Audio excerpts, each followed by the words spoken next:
अस्सलाम वालेकुम नाज़रीन, मैं हूं आपका मेज़बान खालिद जमील और आप देख रहे हैं प्रोग्राम मुकदमा अवाम का। और आज हम अवाम के सबसे बड़े अहम इशू के ऊपर ही फोकस करेंगे, और वो है कि जो वफाकी हुकूमत और सूबाई हुकूमतों ने बजट पास किए हैं उसका निफाज कल 1 जुलाई से हो जाएगा, और जो नए टैक्सेस लगाए गए हैं वो, और फिर जो महंगाई का एक तूफ़ान आने वाला है जिसका इजहार खुद हुकूमती हल्के भी कर रहे हैं कि बाउम्र मजबूरी या IMF के कहने के ऊपर तमाम टैक्स लगाने पड़े या सख्त मैयर लेने पड़े, क्योंकि मीशत को कुछ ठीक करना है, ये हुकूमत का मौक़िफ़ है। लेकिन उसके नतीजे में क्या ये टैक्स की बेस को एक्सपेंड किया गया, जो टैक्स नेट के अंदर लोग थे उन्हीं के ऊपर बोझ डाला गया, या जो सैलरीड क्लास है उसके ऊपर ज़्यादा बोझ डाला गया? ये एक बड़ा अहम मामला होगा। और दूसरा, कुछ सियासी हवाले से भी हम बातचीत करेंगे, जिसमें ख़ास तौर के ऊपर इस वक्त पाकिस्तान तहरीक इंसाफ के अंदर बड़ी शिद्दत चल रही है बयानात की, और बहुत से इख्तलाफी बयानात एक दूसरे के खिलाफ भी आ रहे हैं। और बहुत से ऐसे सियासी रहनुमा जो पाकिस्तान तहरीक इंसाफ से वाबस्ता थे, लेकिन 9 मई के बाद उन्होंने प्रेस कॉन्फ्रेंसें की या दूरियां इख्तियार कर ली या अलग हुए, वो भी अब जो है कि मुतअद्दिद प्लेटफॉर्म्स के ऊपर, खा वो मीडिया का, सोशल मीडिया को, वहाँ पे इजहार कर रहे हैं कि वो वापस पार्टी में आना चाहते हैं। तो इन दो हवालों से, और कुछ जो है कि सुप्रीम कोर्ट में बड़ी अहम केसेस बड़ी अहम स्टेज के ऊपर पहुंच चुके हैं, और उतनी ही तेज़ी से सुप्रीम कोर्ट के अंदर जो है ख़त किताबत भी चल रही है। तो ये मामला किधर चलेंगे, इस पर बातचीत करने के लिए हमारे साथ पाकिस्तान तहरीक इंसाफ के रहनुमा बैरिस्टर तैमूर मलिक से, और PMLN की रहनुमा जो हैं मैडम उस्मा कारदार साहिबा जो है कि वो भी हमारे साथ शरीक गुफ्तगू होंगी।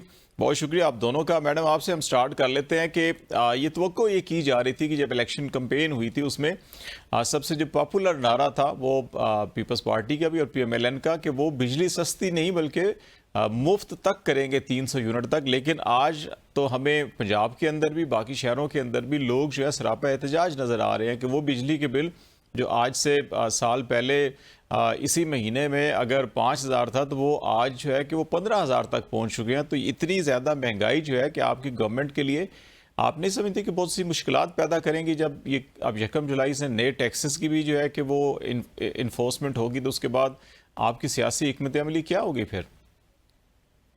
बिस्मिल्लाहिर्रहमानिर्रहीम। बहुत शुक्रिया, आपने मुझे इनवाइट किया खालिद। आपको पता है कि हुकूमत ने बिजली पे बहुत सब्सिडी दी हुई थी, और जब IMF के पास आप जाते हैं तो उनका सबसे पहला जो कंडीशन होती है वो ये होती है कि आप सब्सिडी जो है वो ख़त्म करें। हुकूमत ने फिर भी जो था बहुत स्लोली एंड ग्रेजुअली सब्सिडी जो है वो ख़त्म कर रहे हैं। बल्कि आपने देखा कि एक महीने में, पिछले 1 डेढ़ महीने में 3-4 दफ़ा पेट्रोल की कीमत जो थी, जो भी गुंजाइश निकल सकी, उसका रिलीफ जो था वो अवाम को हुकूमत ने पहुँचाने की कोशिश की। अब पंजाब में तो हमने कोई एक भी इज़ाफ़ी टैक्स नहीं लगाया, और उसमें जो हमारा लाए अमल है, ख़ास तौर पे जो कमज़ोर तबका, जो हमारा जो तबका है, उनके लिए ये प्रोविज़न रखी गई है कि जो 100 यूनिट वाले हैं उनको सोलर पैनल्स दिए जाएँगे, ताकि उन पे बोझ ना पड़े। पहले साल में 100 यूनिट, फिर सेकंड ईयर में 200 यूनिट तक जाएगा, फिर थर्ड ईयर में 300 यूनिट तक ये जाएगा। जितनी भी गुंजाइश हम निकाल सकेंगे, जितनी भी हमारी आमदनी होगी, उसके मुताबिक सबसे ज़्यादा रिलीफ जो है वो पहुँचाया जाएगा अवाम को। अब आपने देखा है कि जो हमारा टैक्स के लिए जो ब्रॉड बेस करने की जो कोशिश की कर रही है हुकूमत, क्योंकि हमारा टैक्स टू GDP रेशियो सिर्फ 9.5% है। वैसे साहब, आपकी तरफ ही आ जाता हूँ मैं कि आप क्या समझते हैं कि एक शेडो कैबिनेट का कंसेप्ट होता है कि यकीनी तौर के ऊपर हमें भी नज़र आ रहा है माशी मामलात जो हैं कि वो कितने अच्छे नहीं हैं, मुश्किल मामलात हैं, इनके अंदर कुछ ना कुछ टफ डिसीजन भी लेने पड़ते हैं। लेकिन आप अगर होते इस जगह के ऊपर जहाँ पे इस वक्त PMLN या PS पार्टी ड्राइविंग सीट पे है, KP में भी आपकी गवर्नमेंट है, लेकिन नेशनल लेवल के ऊपर जब पॉलिसीज़ की हम बात करते हैं, तो आपके पास क्या ऑप्शंस होते हैं कि आप क्या आवाम को रिलीफ दे सकते हैं, या क्या ऐसे इकदाम करते हैं कि जिस पे आज हम अगर ये कह रहे हैं कि महंगाई बहुत ज़्यादा बढ़ेगी, या एक सैलरीड क्लास या जो ऑलरेडी टैक्स दे रहा है उसके ऊपर तो बहुत ज़्यादा बोझ डाला गया है, लेकिन जिनको पहले से एग्जेम्पशंस थी उनको शायद उतना बोझ नहीं दिया गया जितना कि सैलरीड क्लास या आम जो कारोबारी तबका है उस पर डाला जा रहा है? जी, बिस्मिल्लाहिर्रहमानिर्रहीम। देखें, इसमें सबसे पहली चीज़ जो एक बजट जैसे अहम मौजू के ऊपर है, वो तो ये है कि मुशावरत होनी चाहिए। मैं ये बारहा कहता रहा हूँ पिछले कुछ हफ्तों के अंदर कि बजट के ऊपर हमारी जो नेशनल असेंबली की और इवन पंजाब असेंबली की जो स्टैंडिंग कमेटीज़ होती हैं फाइनेंस के ऊपर, वही फ़ाल नहीं थी। तो जब वही फ़ाल नहीं है, कोई आपस में मुशावरत ही नहीं हुई, ये तो पीपल्स पार्टी वाले खुद आपके चैनल पे भी, दूसरे चैनल्स पे आके ये कहते रहे हैं कि जी, हमसे भी बजट के ऊपर मुशावरत नहीं हुई। तो आप अगर आपने अपने इत्तेहादियों से मुशावरत नहीं की, तो आपने बाकी पार्लियामान से मुशावरत नहीं की, जो अवामी स्टेक होल्डर्स हैं, बिज़नेस कम्युनिटी है, चेंबर्स हैं, उनमें से किसी से आपने मुशावरत नहीं की, तो आपने इतना अहम और इतना मुश्किल बजट जो है अवाम के लिए, वो आपने सामने ला के रख दिया है। वो तो वैसे पहली लाइटर नोट के ऊपर मैं कह रहा हूँ कि बहुत से लोग, हम इस्लामाबाद में जब हुकूमती हलकों से बात करते थे तो कहते थे मुशावरत तो हमें हमसे भी भी नहीं हुई, हमसे भी बना नहीं बनाया आया है, हालात ऐसे हो गए तो हैं।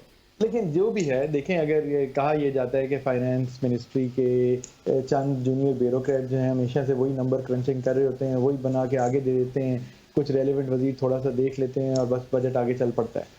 सो इनमें से किसी को बना बिठा के पूछ लें कि इन्होंने कोई रेलेवेंट एग्रीकल्चर के ऊपर, एंटरप्रेन्योरशिप के ऊपर, एसएमईज के ऊपर, नौजवानों के मुस्तकबिल के ऊपर, सैलरी क्लास की प्रोटेक्शन के लिए, पेंशनर्स के लिए, किसी भी इस तरह के अहम इशू के ऊपर कोई डिटेल, कोई अपने साथ भी, अपनी टीम के अंदर भी मुशावरत की हो, कोई पॉलिसी पेपर निकले हो, कोई डिस्कशन हुई हो, तो बता दें। ये कुछ भी ऐसा नहीं हुआ होगा। तो पहला स्टेप तो मेरे ख्याल में जो एक अहम था, जो कि इन्होंने नहीं किया, वो मुशावरत था आपस में, पार्लियामान में। फिर उसके बाद अवाम के साथ, अवाम को आप ऑन बोर्ड लेते कुछ हद तक कि जी मुश्किल टाइम तो आ रहा है, ये इकदाम लेने पड़ेंगे, तो शायद आपकी थोड़ी एक्सेप्टेबिलिटी कुछ चीज़ों की होती।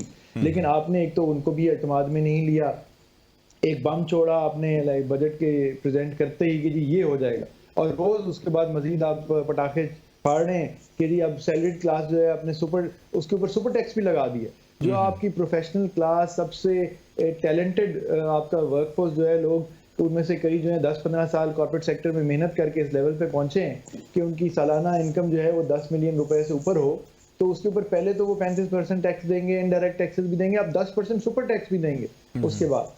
तो ये आप क्या चाह रहे हैं कि आपका ब्रेन ड्रेन हो जाए, आपका जो सारा टैलेंट पूल है वो मिडिल ईस्ट की तरफ और बाहर की तरफ, कनाडा की तरफ देखना, पहले भी देख रहे थे, अब वो मजबूर हो जाए देखने और जाने के लिए। तो ये कुछ चीजें इनको ठीक करने की जरूरत थी, जो इन्होंने ठीक तरीके से इन्होंने नहीं की, ये इनकी गलती। फिर अगर रिटायर्ड लोगों के ऊपर, चाहे वो फौजी हो चाहे सिविलियन हो, उनकी प्रॉपर्टी सेल और ट्रांसफर के ऊपर आप कह रहे हैं कि जी टैक्स एग्जेम्पशन है। अब एक रिटायर्ड ब्यूरोक्रेट है या रिटायर्ड कोई अफसर और है जिसका काम ही प्रॉपर्टी लेन देन का, और उसके नाम में बेशुमार प्रॉपर्टीज आ रही हैं, जा रही हैं, और वो टैक्स एग्जेम्प्ट हो जाएगा, तो ये तो बड़ा एक मौज मस्ती लगी हुई है फिर सबकी। और दूसरी तरफ जिन्होंने सिविलियंस ने कुछ किया है इकट्ठे कर करके, तो वो उसके ऊपर कैपिटल गेन टैक्स जो पहले दे रहा है उसके ऊपर मजीद बोझ जो लादा जा रहा है।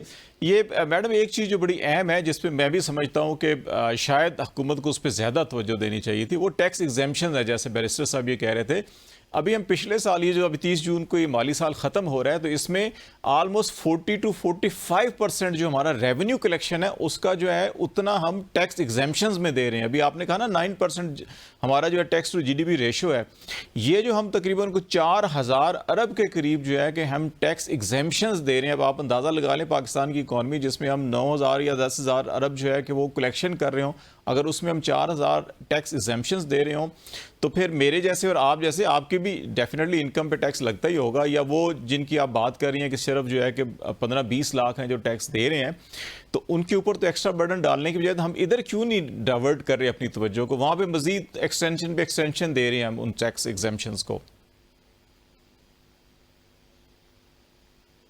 जी मैडम उज़मा, आपकी तरफ सवाल है। आवाज कट रही है, जरा आवाज सही करें। अच्छा, मेरा एक क्वेश्चन ये था कि हम ये जो टैक्स एग्जेम्पशंस जो 4000 अरब के करीब हैं, हमने रेवेन्यू कलेक्शन 9000 अभी जो साल ख़त्म हो रहा है, हमारी ये टारगेट था, और 4000 तो टैक्स एग्जेम्पशंस दी हुई हैं हमने 4000 अरब की, तो हम उस एग्जेम्पशंस को क्यों नहीं ख़त्म कर रहे, रेदर दैन कि हम जो पहले से ही मैं या आप टैक्स दे रहे हैं उन्हीं के ऊपर बर्डन ज़्यादा हुआ है हमारा।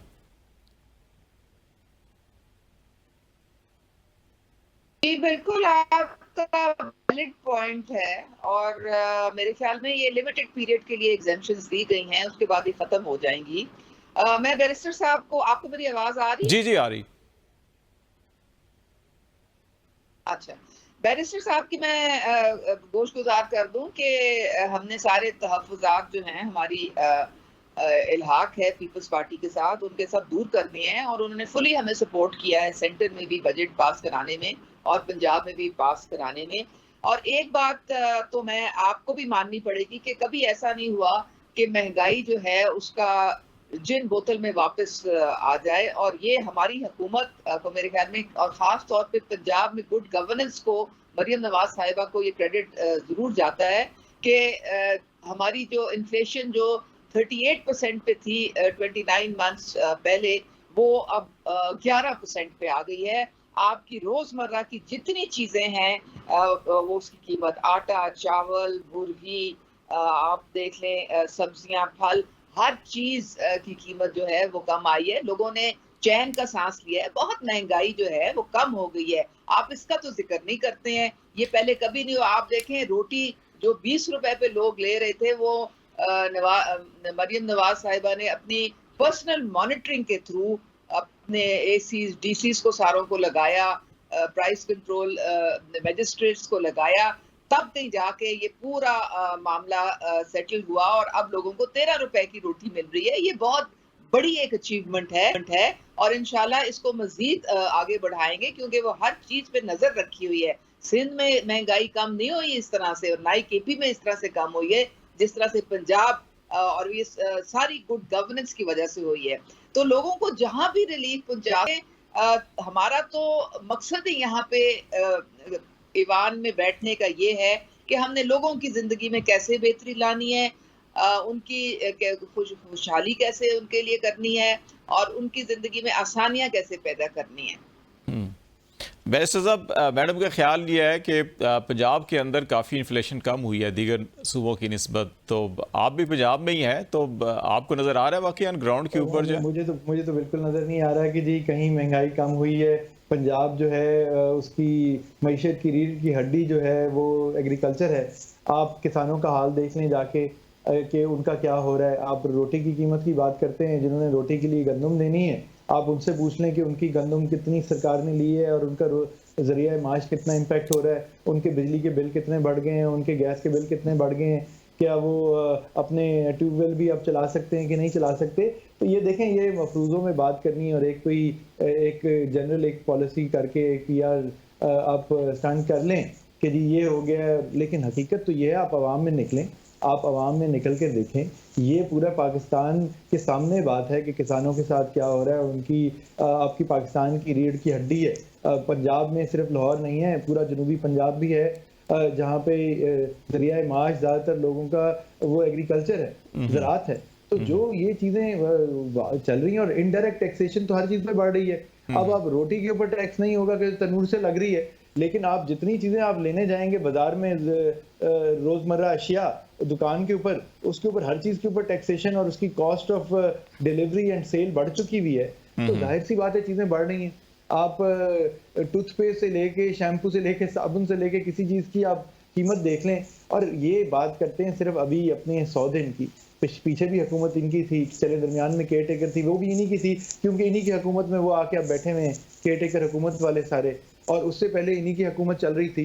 तो ये जो इन्होंने 2 साल के अरसे में मईशत के साथ, महंगाई के साथ कर दी है, अब सिर्फ ये 1 हफ्ते की और 1 महीने का जो इन्फ्लेशन का रेट निकाल लें, महंगाई की शरह कम शायद अल्लाह करे हो गई हो। हम सब का पाकिस्तान है, हम सब की आवाम है, लेकिन ये कहना कि जी महंगाई खत्म हो गई है और कोई रिवर्स गेयर में चली गई है, चीजें सस्ती होनी शुरू हो गई हैं, ये तो हमें कहीं से नहीं लग रहा। अगर है तो प्लीज ये करके उसकी तशरीह करें अच्छी तरह, हमारे तक बात नहीं पहुंची। जो मई का मंथ है उसकी जो है कि वो 11-12% के ऊपर आ गई है, लेकिन अगर आप पूरे साल की देखें, इस साल की वो अभी भी 23% के ऊपर, जो सालाना एवरेज है वो 23% है। अब ब्रेक लेते हैं, यहाँ पे ब्रेक की वापस आएंगे नाज़रीन। कुछ बेशत और मईशत के साथ जुड़े हुए कुछ सियासी मामला हैं, उनके ऊपर भी बातचीत जारी रखेंगे, हमारे साथ रहिएगा। नाज़रीन, हम बातचीत करें पाकिस्तान के कुछ सियासी और माशी मंजरनामे के ऊपर। उज़्मा कारदार साहिबा, पाकिस्तान मुस्लिम लीग नून, और बैरिस्टर तैमूर साहब हमारे साथ हैं, पाकिस्तान तहरीक इंसाफ। इंसाफ से। मैडम आपकी तरफ मैं आ रहा हूँ, और ये जो सारे माशी मामलात हैं हमारी पाकिस्तान की सियासत के साथ भी जुड़े हुए हैं, और फजल रहमान साहब जो है कि वो भी तहरीक इंसाफ के साथ मिलकर ये कह रहे हैं कि इलेक्शन ही पाकिस्तान में हल है, कि क्योंकि इस वक्त जो इलेक्शन का मैंडेट था वो हकीकी मैंडेट जो है वो हकीकी नुमाइंदों तक नहीं पहुंचा, बल्कि मैंडेट चोरी कर लिया गया। पंजाब असम्बली के अंदर भी अभी हमने देखा कि एहतजाज चल रहा है, और उस एहतजाज के रिएक्शन भी जो है वो 11 अरकान को सस्पेंड किया गया और अपोजिशन लीडर से बरात भी वापस ले ली गई। अगर माहौल यही रहा तो मईशत तो नहीं सुधरेगी, मईशत नहीं सुधरेगी तो आपके जितने भी अहदाफ हों, चाहे अभी आप कह रहे हैं कि महंगाई कम हुई है, ये हुआ वो हुआ, लेकिन हालात ठीक नहीं होंगे। तो आप इस सियासी कशीदगी को बेहतर करने के लिए आप समझते हैं कि क्या होना चाहिए? पहले तो बैरिस्टर साहब, मेरे ख्याल में कंज्यूमर प्राइस इंडेक्स मैं इनको भेज देती हूँ। मुझे लगता है ये खरीदारी अपनी खुद नहीं करते हैं। नहीं, वो मैंने उनको बता दिया था कि मई का 11-12% है, ओवरऑल पूरे साल का 23। इनको पता चल जाता है कि साबुन शैम्पू की भी कीमत कम हो गई है और हर चीज की कीमत कम हो गई है, और अल्हम्दुलिल्लाह बहुत सुख का सांस लिया है हमने। मेरे कम जो है वो कब से आप उसको मैच कर रही हैं? आप सिर्फ मंथ ऑन मंथ तो चीज को नहीं देख सकते ना। हाँ। ये कि नहीं, आप मैंने तो आप जहाँ से ऊपर से नीचे आई वो और मजीद नीचे जाएगी इंशाल्लाह। नहीं, तो वैसे वो सीपीआई के साथ जो है ना वो जो कुव्वत खरीद है एक आम आदमी की, वो भी जब हम मिला के देखें तो फिर शायद थोड़ी अभी स्टेबिलिटी की, मैं इसलिए कह रहा हूँ कि अभी स्टेबिलिटी की जरूरत है मुल्क को। वो आप थोड़ा सा क्रेडिट तो दे देना हुकूमत को, कम से कम पंजाब को तो इतना तो क्रेडिट दे नहीं, पंजाब को हम सारी हुकूमतों को क्रेडिट दे देते हैं कि मई में 11% आ गया, लेकिन ये आगे कैसे? मैं आपको एक बात बताऊं कि ये आसान काम नहीं था।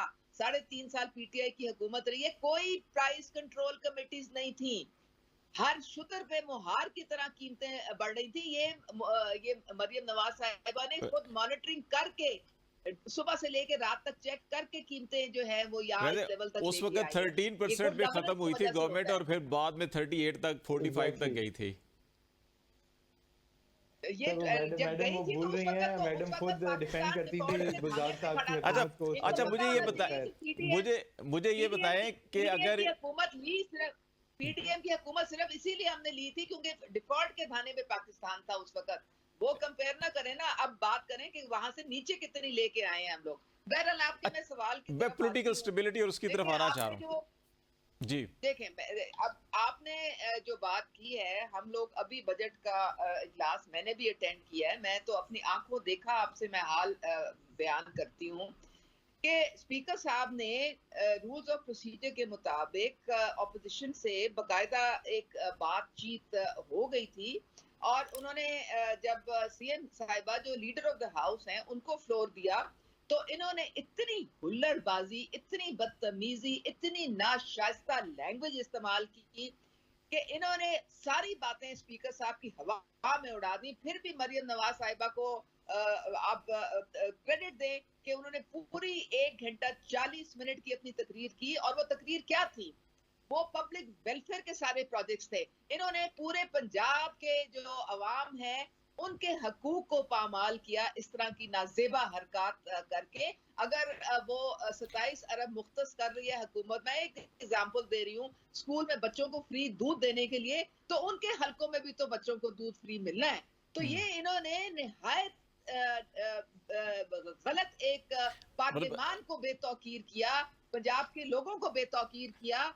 तो ये तो बात नहीं ऐसे चल सकती ना कि और फिर वो उसके बाद फिर स्पीकर साहब, मैं आपको बता रही हूँ, 4 महीने से हमसे ज्यादा ऑपोजिशन को टाइम देते हैं, हमसे ज्यादा उनको अकोमोडेट करते हैं, उनकी हर बात जो है वो उसको सुनते हैं।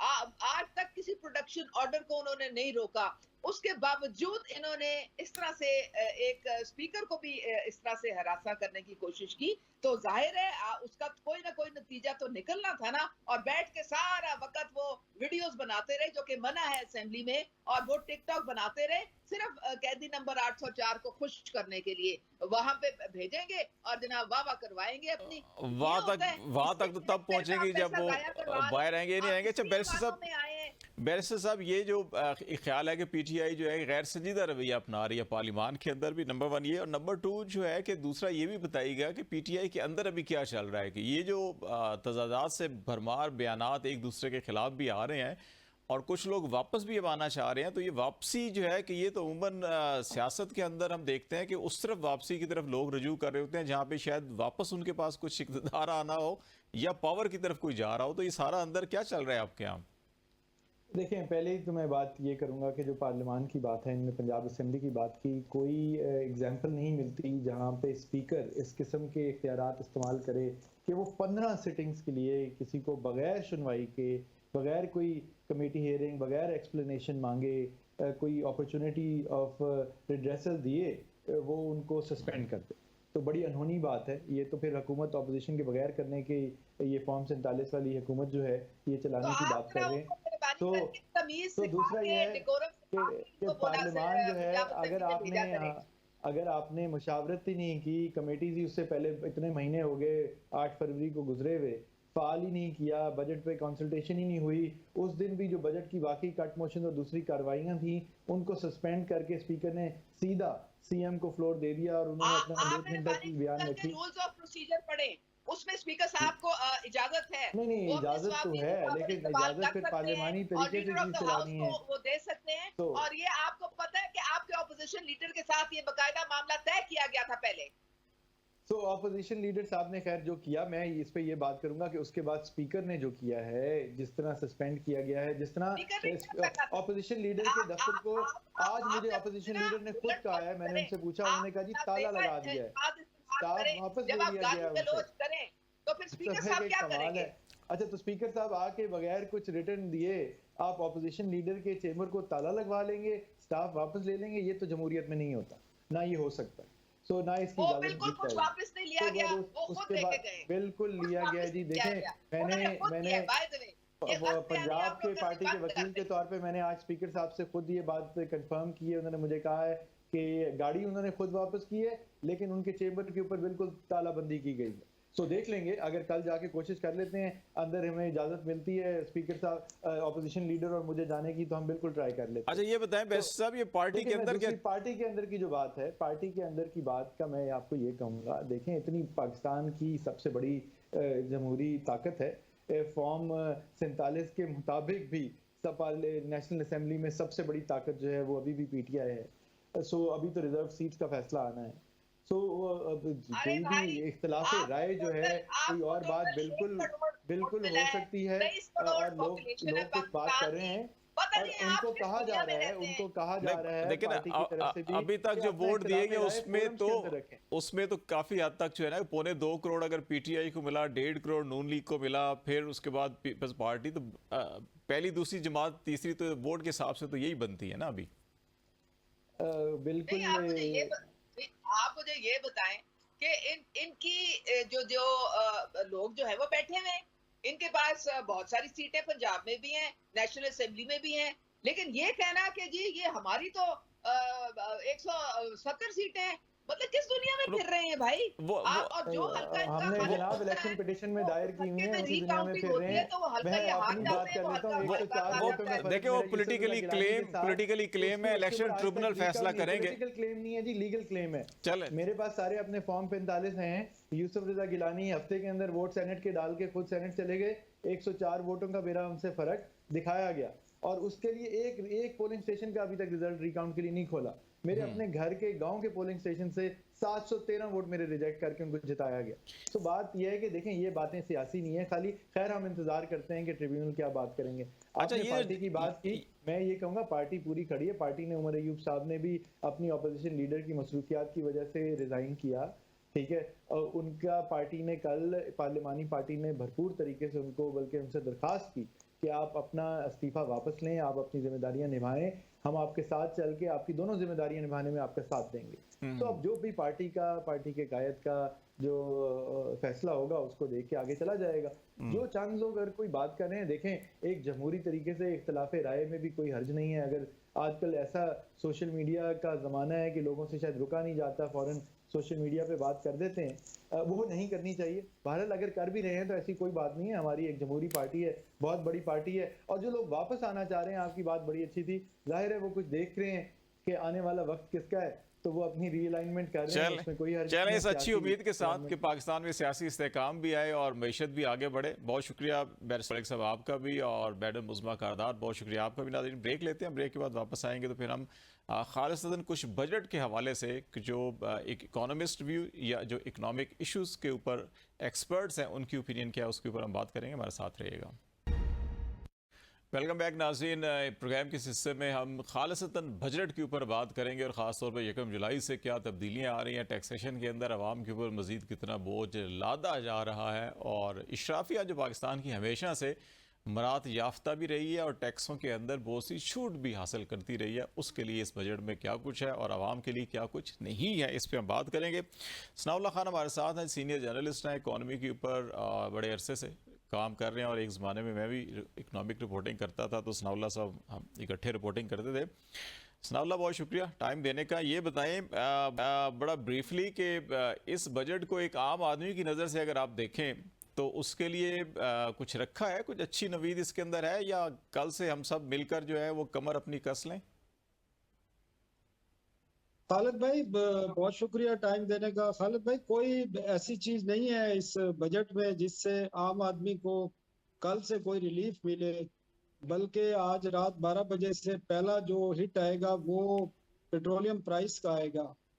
और अगर पीडीएल ये नहीं बढ़ाते तो 10 से 12 रुपए फी लीटर इंक्रीज होगा। और कल से जब वो दूध लेने जाएंगे या पैक्ड की कोई भी चीज पैकेट में होगी, चाहे वो आटा हो, आटा बता रहा हूँ, उसमें भी 18% जीएसटी होगा। और खाली दूध जो है ना डब्बे वाला जो हम इस्तेमाल करते हैं, जो आम इस्तेमाल होता है, वो 50 से 55 रुपए किलो उसकी प्राइस जो है बढ़ चुकी होगी। ओहो। तो बाकी चीजें आप देख लें, मक्खन है, दही है, पैकेट में जो भी चीज है ना, अब लोगों को अभी तो सही अंदाजा नहीं है, अंदाजा कल होगा। ये जो बड़े बड़े स्टोर पर हम जाते हैं, लोग ट्रालियों में उठा उठा के सामान डालते हैं, खाने पीने की खासकर जो चीजें हैं जिन पर जीएसटी नहीं था, अब उन पर जीएसटी कल से होगा और वो 18% होगा। अब इस तरह जो अगर आप रिटेलर पे कल से टैक्स लगा रहे हैं, तो रिटेलर ने, आपको पता है पाकिस्तान के कल्चर ये है कि उन्होंने पास ऑन करना है। अगर उन्होंने 18% देना है या कुछ और टैक्स उनके ऊपर लगना है, तो वो उससे डबल चार्ज करेंगे कंज्यूमर से। तो पाकिस्तानी अवाम के लिए तो कोई रिलीफ नहीं है। और अगर आप सब्जियां इस्तेमाल कर रहे हैं, फ्रूट इस्तेमाल कर रहे हैं अफगानिस्तान का या ईरान का, क्योंकि वहां भी एक्सेप्शन थी जीएसटी की, तो वहां भी जीएसटी लग गया। अब कल से वो चीजें भी महंगी हो जाएंगी। तो कोई चीज आप, मेरा नहीं ख्याल कि इस मुल्क में अब कोई कल से कोई चीज रिलीफ होगा। रिलीफ का नाम भूल जाएं अब। अच्छा, ये जो पेट्रोल की आपने बात की है कि अगर पीडीएल नहीं भी लगाते तो आज रात को महंगा हो सकता है, लेकिन फाइनेंस मिनिस्टर तो कह रहे थे प्रेस कॉन्फ्रेंस के अंदर कि नहीं, अभी हम फिल वक्त जो है कि इसमें इंक्रीज नहीं कर रहे पीडीएल में। तो पीडीएल में अगर इंक्रीज गालबन ये 70 रुपये चला जाएगा, अभी इस वक्त 60 रुपये ले रहे हैं। 60 रुपए पीडीएल है, अब उसकी लिमिट बढ़ाई है 70 रुपए। उसको ग्रेजुअली बढ़ाएंगे मेरा ख्याल है 5-5 रुपए करके, लेकिन इसके बावजूद कीमतें इजाफा हो सकते हैं, आपका ख्याल है रात को? नहीं, वो तो इंटरनेशनल प्राइस इंक्रीज हुई है, जो उसका जो एवरेज आ रही है वो 9 से 10 रुपए पेट्रोल आ रही है, और उस पर 2-3 रुपए इजाफा जो है डीजल में मजीद ज्यादा करें तो 12 रुपए, 11-12 रुपए डीजल में होगा। तो वो इंक्रीज तो आनी है। और अगर ये 5 रुपए बढ़ाते हैं तो फिर उसमें 5 रुपए जमा कर लें, तो फिर 15 रुपए या 14 रुपए पेट्रोल होगा और 16-17 रुपए 18 रुपए डीजल होगा, इंक्रीज होगा। इसी तरह मिट्टी का तेल। अच्छा, एक जमाने में हम हमेशा ये कैलकुलेशन किया करते थे जब भी बजट आता था कि ये महंगाई इतनी हो रही है, टैक्स इतना लग रहा है, और सैलरीड के ऊपर अगर कुव्वत खरीद नहीं बढ़ रही, कम हो रही है, तो एक्चुअली अगर कोई 100 रुपया तनख्वाह ले रहा है तो उसमें से कितने फीसद उसकी कम हो जाएगी इनकम, कुव्वत खरीद जब कम होती है। तो इस वक्त अगर आप एक अंदाज़ा लगाएं कि फॉर एग्जांपल कि महीने की आमदन किसी की लाख रुपए है, तो जो महंगाई हुई है और जो कुव्वत खरीद कम हुई है, उसका इम्पैक्ट क्या कैलकुलेट करेंगे आप? देखिए खालिद भाई, परचेजिंग पावर तो गुज़श्ता 2 साल के दौरान जो इकदाम हुए हैं ना, जो एक इन्होंने शॉर्ट टर्म आईएमएफ से 9 माह का प्रोग्राम लिया था, और उसके उन्होंने बाद, आपको पता है गैस की प्राइस में अगर आप एसपीआई देखें तो एसपीआई में तो बताया जाता है 1100% गैस की प्राइस बढ़ी है। फिर बिजली की प्राइस तकरीबन डबल से ज्यादा हो गई है। इसी तरह उनका इम्पैक्ट, फिर मल्टीपल इम्पैक्ट आया आपकी तमाम सेक्टर्स पर, बाकी चीजें भी महंगी हुई। लेकिन ये चीजें ऐसी है ना कि इससे आप बच नहीं सकते। तो वो पहले ही इन चीजों की वजह से परचेजिंग पावर कम हो गई थी। अब कल से क्योंकि अगर कोई तनख्वाहदार है तो उसका टैक्स वैसे ही बढ़ रहा है, और उसके इस दफा हीटअप भी है, गर्मी ज्यादा है, यूटिलिटी के बिल भी ज्यादा आ रहे हैं, और टैक्सेशन बाकी सेक्टर्स में जो लगेगी उस पर भी इम्पैक्ट आएगा। तो परचेजिंग पावर मेरे ख्याल में जो पहले ही कम हुई है वो तो आप कैलकुलेट अब बहुत ज्यादा हुई है, मजीद 15 से 20% इम्पैक्ट आएगा लोगों के ऊपर। क्योंकि और अभी ये जो बार बार बजट से पहले मेरी मुख्तलिफ इकोनॉमिस्ट से बात हो रही थी, तो उनका ये ख्याल था कि अगर किसी की 1 लाख इनकम है तो वो समझ ले कि उसकी 39 या 40,000 जो है वो सिर्फ और सिर्फ महंगाई और ये जो परचेजिंग पावर की वजह से कम है। अब बजट के अंदर जो मेयर्स आए हैं, अब आप कह रहे हैं 15-20% और अगर इसमें ऐड कर लें तो फिर तो आप समझ लें कि आप 55-60% आप लेस हो गए हैं। इस वक्त जो आप इनकम है आपकी, वो आप उसको माइनस कर दें तो आप समझ लें कि आपके हाथ में अभी 40-50 हज़ार ही रह गया है लाख में से। खालिद साहब वो भी आपकी जेब से निकाल लेते हैं, 40-50 हजार भी नहीं बचता ना। आप देखें इस वक्त जो मिडिल क्लास है जिसमें तनख्वाहदार तबका भी आता है, बाकी छोटे मोटे जो बिजनेस करते हैं वो लोग भी आते हैं, वो अपनी आमदन का एक बड़ा हिस्सा जो है वो यूटिलिटी में पे कर रहे हैं। बल्कि बाज तो हालत ये भी आ गई है कि अब लोग यूटिलिटी पे करने के लिए उन्होंने चीजें बेचनी पड़ती हैं उनको, या उधार पकड़ना पड़ता है, या अपनी कोई कीमती चीज है वो सेल करनी पड़ती है। तो इस किस्म की सिचुएशन है, और ये बदकिस्मती है कि सियासी हुकूमत होने के बावजूद उन्हें इस बात का अभी तक तदारक नहीं हुआ है कि आगे होगा क्या। और इसमें सिर्फ नून लीग शामिल नहीं है, अब इसमें पीपल्स पार्टी भी है, इसमें बाकी जमातें भी जो इत्तेहादी जमातें हैं उन्होंने भी जिन्होंने बजट एमक्यूएम मंजूर है। करा। अच्छा, एक चीज़ मुझे और बताइएगा कि अभी जो आज ये माली साल ख़त्म हो रहा है, इसमें तो तकरीबन कोई 39,000 अरब के करीब जो है कि आपके 3-4 हज़ार अरब के करीब जो है कि वो एग्जेम्पशंस थी, टैक्स एग्जेम्पशंस थी। नए माली साल में कोई एग्जेम्पशंस ख़त्म किए हैं उन्होंने, या वो अपनी जगह बरकरार हैं, सिर्फ मेरी और आपकी इनकम के ऊपर टैक्सेस और ये जो सारे बोझ लाद दिया गया, या उनके ऊपर भी डाला गया जिनको एग्जेम्पशंस दी गई थी?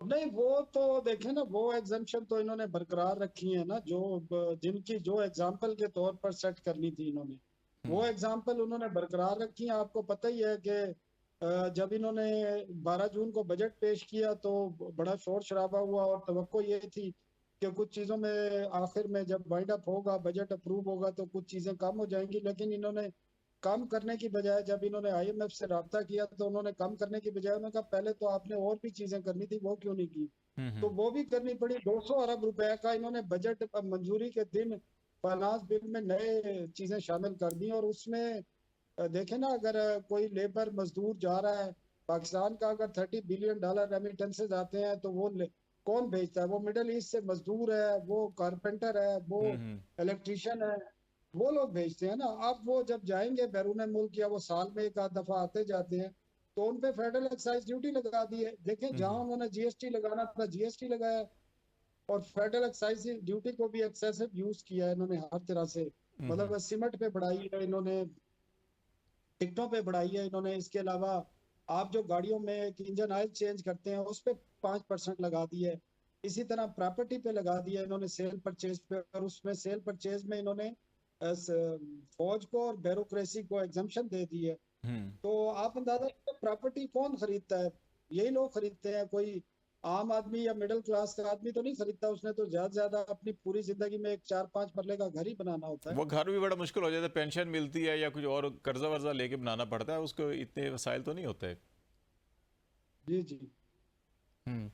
अच्छा, चलें, बहुत शुक्रिया। उम्मीद करते हैं राना सनाउल्लाह साहब, सॉरी राना, बड़े पॉलिटिकली बड़े एक्टिव है राना सनाउल्लाह साहब, तो आ गया। सनाउल्लाह खान हमारे साथ मौजूद थे, सीनियर जर्नलिस्ट, पाकिस्तान की मईशत के बारे में बातचीत कर रहे थे कि बजट के अंदर आवाम के लिए शायद कुछ ज़्यादा अच्छी नवीद नहीं है, बल्कि उनके ऊपर बोझ ज़्यादा पड़ेगा।